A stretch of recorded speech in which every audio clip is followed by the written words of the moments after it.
Les mères gèrent presque 80% du travail domestique invisible. Mes rêves n'ont pas disparu quand je suis devenue mère. Ils ont muté. Et c'est encore plus vertigineux. Sylvia Plath a écrit cette analogie. Je voyais ma vie se ramifier comme un figuier. À chaque branche, une vie différente.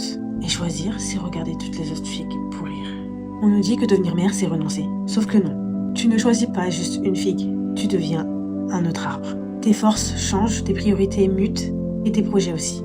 Les ambitions que j'ai aujourd'hui en tant que mère ne ressemblent pas à celles que j'étais avant.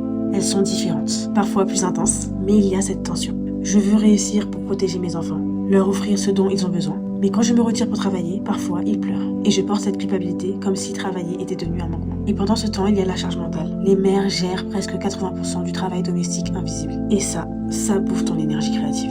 Alors oui, c'est dur avec des enfants. Oui, parfois t'es coincé entre l'insécurité financière et l'impossibilité de tout faire maintenant. Mais ce n'est nullement un deuil. C'est une mutation. Et les mutations, ça prend du temps. Tes enfants grandissent et ton arbre aussi.